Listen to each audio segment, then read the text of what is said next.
Good afternoon, my beautiful babes and babettes. I'm your resident active advocate. This is take 2 because I had a massive coughing fit in the middle of take 1. Fun. No, I do not have the thing we're not allowed to talk about. It's probably just allergies, but anyway. Okay. Before I get into the meat today, I want to make a musical recommendation to y'all. The cover of Into the Unknown from Frozen 2 by Panic at the Disco. I'm not a huge Panic fan.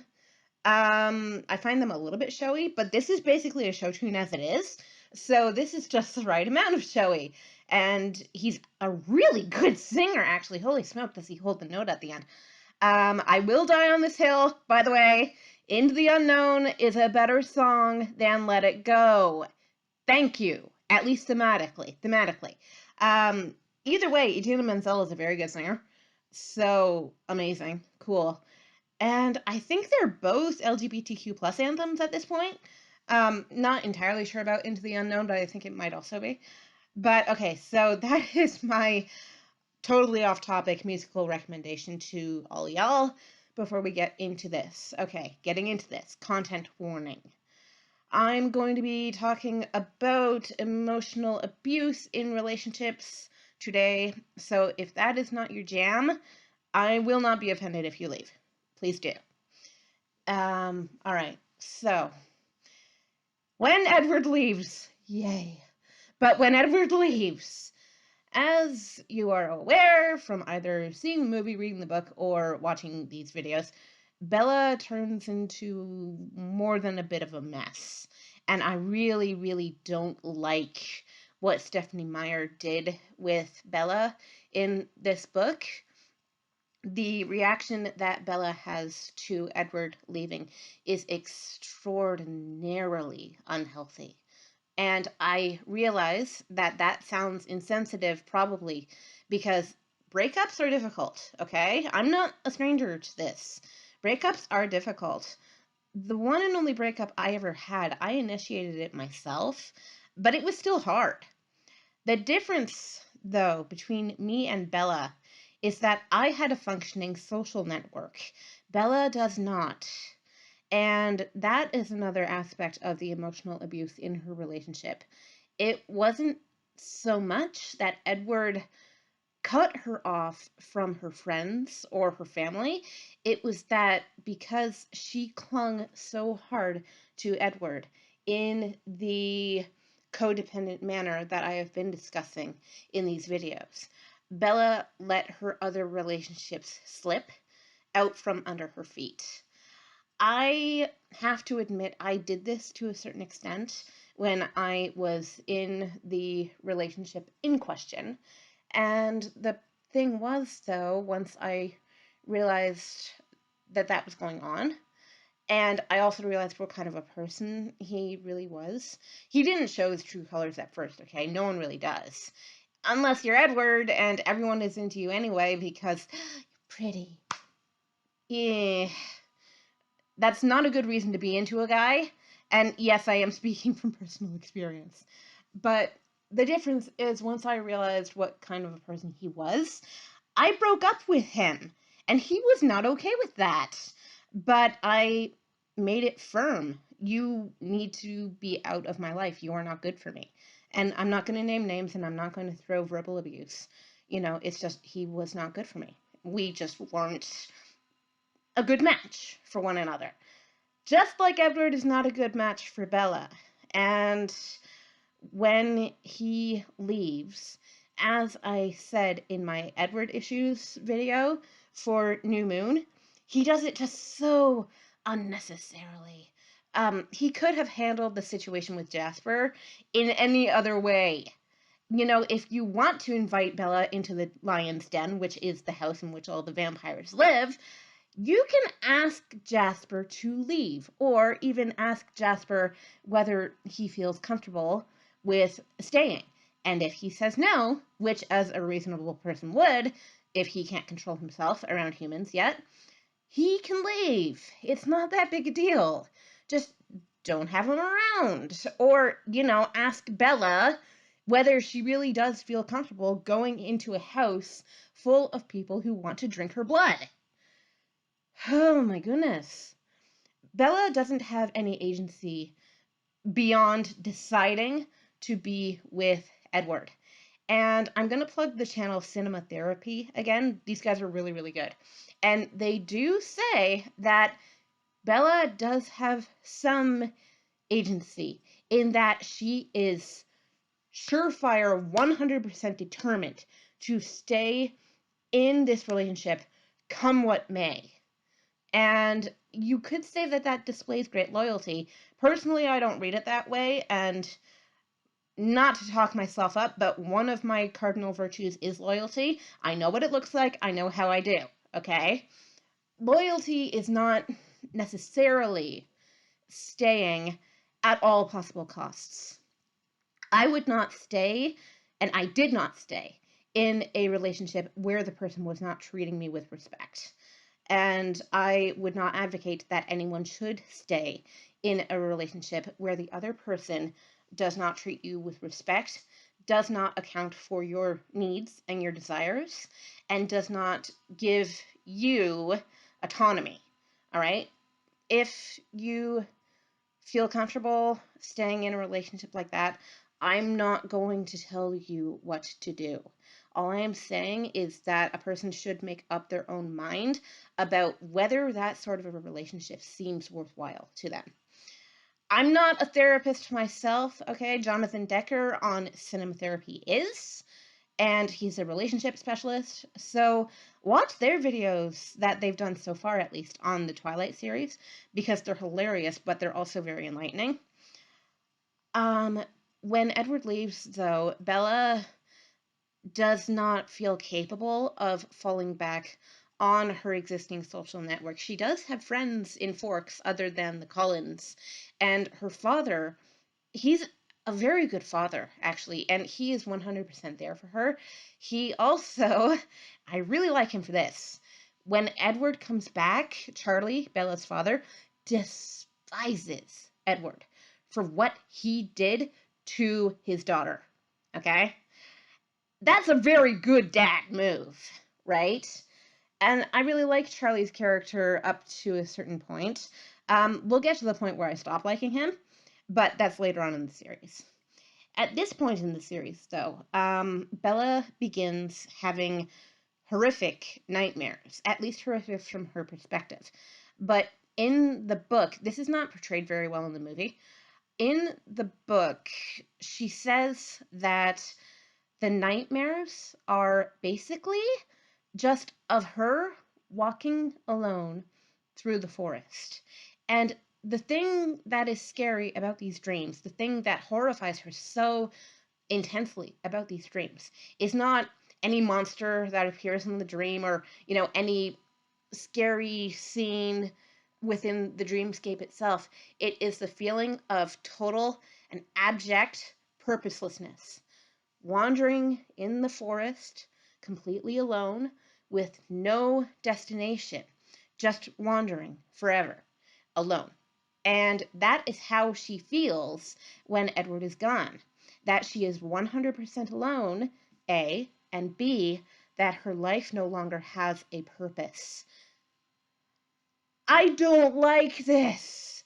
I do not like this. I have already talked about how I do not like this. But Bella, in clinging so hard to Edward because every teenage girl must be involved romantically, in clinging so hard to Edward, that was sarcasm, by the way, she sets herself up, quite frankly, for failure because the second he leaves, she loses everything, or everything that she perceives as being worthwhile in her life. As I say, though, she has other friends. She has her father. She has her mother, who, yes, lives across the country, but she can call her. Her mother has always been very emotionally supportive. I rather like her mother's character. And as I say, I like Charlie. Most of her friends are okay. The problem is in turning back to the outside world. As I said yesterday, she turns into another codependent relationship. Bella needs Jacob, Jacob needs Bella. And they again cling to one another in order to find meaning in the romantic relationship. Jacob, by the way, we will talk about this when we get to imprinting, is not actually invested in Bella. But again, as spoiler free as I can keep these things. We will talk about that, but he believes at this point in time, and the reader believes at this point in time, that yes, Jacob is emotionally, romantically invested in Bella. She believes it too, but the thing is, the instant Edward comes back into her life, she drops Jacob like a hot potato.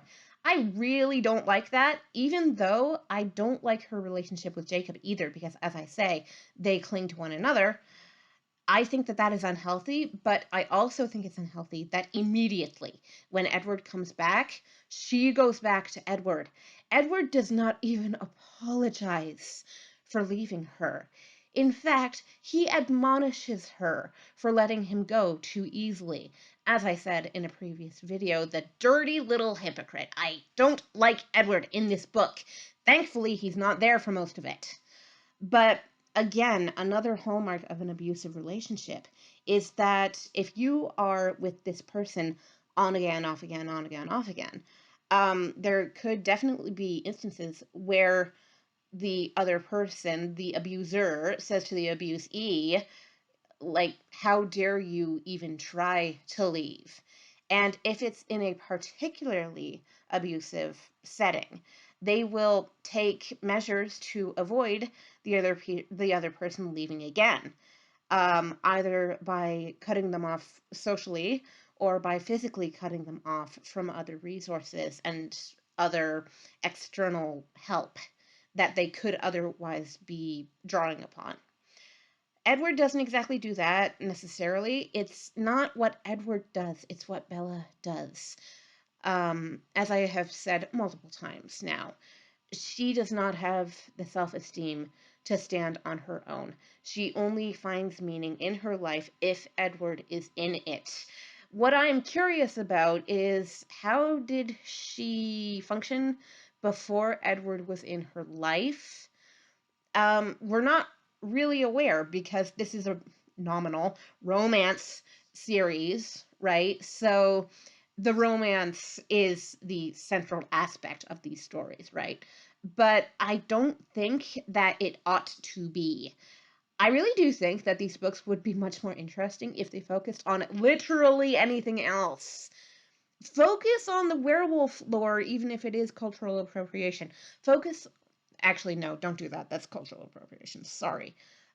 Focus on any other character than these two, because they are very bad examples for what a relationship can look like, and I don't like it. Um, how about focus on the Quilliats without the cultural appropriation? Or if you are going to write things about them, consult with the community first. Stephanie Meyer, this is well after the fact. You know, I can't lecture on what's already been done. What's done is done. But the thing is, people who stand with minorities need to see that the damage is recognized for what it is and that we don't repeat the same mistakes again because history has a nasty tendency of repeating itself. And you know, I'm passionate when I start talking too quickly. So, when it comes to Bella getting back together with Edward, she meets up with him, or literally collides with him again in Italy in order to save his life. So, fast forwarding to the end of the story, because he has heard that she killed herself via jumping off a cliff. That was not actually true, but he doesn't want to live in a world without Bella for some reason. Probably because he feels guilty for leaving. You jerk. You should have stayed. Not that I like your relationship, but you really should have stayed because you destroyed her, and I blame you for this. But they are not kidnapped, but they are, you know, taken in by the Volturi, who are, as I said, the leadership of the vampire world at this point, coming from out of Italy. And Edward is rather badly treated by the Volturi, and Bella, in exchange, offers her life. Don't harm Edward, take me instead. Immediately off the hop, and I've said before, this girl has no preservation instinct whatsoever when it comes to Edward. Wow. And they don't want to take that offer, though, because even Aro is incapable of reading Bella's mind. And she is also immune to all of the other powers that the Volturi have. They don't actually physically lay a hand on her, which is cool because she would be dead like that if they did. But Aro, the leader of the Volturi, is very, drawn in by her power. Like, what could she be were she a vampire? Because even as a human, she confounds us all. And he basically orders that Bella either be killed because she knows about the vampire world, or be turned into a vampire. By the way, Alice is there too, and she says to Aro, Bella will be a vampire. I have seen it myself. And Alice shares her vision of the future with Aro. Um, Aro is an interesting case because he can read any thought that a mind has ever had, but he needs physical contact with the person to do it. Unlike Edward, who can read in the moment stuff, but he can do it at a distance. So their powers are kind of the reverse of one another. Um, Aro demands that Bella be made into a vampire, which is what she wants anyway. But at the end of the book, she gets all of the Cullens to vote on whether she should be made into a vampire. And all of them, except for Edward and Rosalie, they all vote yes. Now, I want to talk about Rosalie here a bit. Rosalie is one of Edward's adopted sisters, and she only says no to Bella's request because when Rosalie herself was made into a vampire, she said that when she was a human, she had a wonderful life, and she truly wishes that she had had someone to vote no for her because the life of a vampire was not one that she would have chosen for herself. I rather admire Rosalie for that. I admire her for telling Bella no, not based on any distaste for Bella herself, even though their relationship is somewhat strained. Not based on that, but based on the fact that Rosalie would have wanted to have that choice herself, rather than leaving it up to Destiny, or leaving it up actually to Carlisle, the father of, well, the adopted father of all of these siblings, who had a hand in turning all of them into vampires, except for Alice and Jasper. Yes, they came into the family already vampiric. So Rosalie says, I vote no because I would have wanted someone to vote no for me if I had had the choice. Bella really, really resents her for this, though. And I understand where Bella is coming from because this is what she wants. Cinema Therapy did say that this was the one thing in which Bella showed an ounce of agency. And, take the agency where it comes because it doesn't come very often for her. I do not like where Bella is coming from, but I understand it. It's what she wants, and from her point of view, because she doesn't understand where Rosalie is coming from, she is seeing Rosalie as refusing her because Rosalie does not like her, which is also true, but we'll get to that actually in Eclipse, because that relationship does see a bit of a mend at that point, and I kind of like the resolution to that, but not 100%. Edward, though, let's talk about his vote. He votes no because he sees vampirism as a lack of a soul due to the fact that vampires are not able to die, at least not from old age or from illness or from any human cause. They can be killed, and we'll get to that, but he sees them as inhuman monsters because also they have to survive on blood, which is something that someone with a soul would never do, according to Edward's philosophy. Um, I really, really don't like that Bella says, I don't care about my soul, take it. Personally, stepping outside of the narrative here, I don't believe in the existence of a soul. Um, but for those who do, and it is very important in this narrative, Bella is throwing away what many would consider the most valuable thing to a human life, which is her soul, which is ostensibly her whole self, her whole sense or capacity to be good. She throws that away and says, I don't want it if I can't be with you. I really don't like that, okay? Because you are throwing away what makes you you in exchange for a pretty boy. Please don't do this in real life, ladies. Please. Again, as I have said, these books primarily are meant for heterosexual, cisgender, young teenage, primarily or probably white girls or young women to read. Please, for the love of the gods, don't give up everything that matters in your life, be it an abstract concept, be it real life relationships, in order to maintain any other relationship. I don't care what the relationship is, be it romantic, be it platonic, anything. Don't give up everything else for that one thing. Please don't, okay? It is not healthy. One needs more than one channel, more than one interest, more than one person, I think, in order to have a well rounded life and in order to have all of the experiences that make us human and that make life worthwhile. So, yeah, that's basically all I have to say about Bella. I covered a lot of the ground with her already in the previous videos on New Moon. I don't actually know what I'm going to talk about tomorrow, but tomorrow will be the end of the New Moon videos, thankfully, because this is getting bad. But then we get to talk about Eclipse, which means I have to start talking about imprinting. Oh gosh, wow.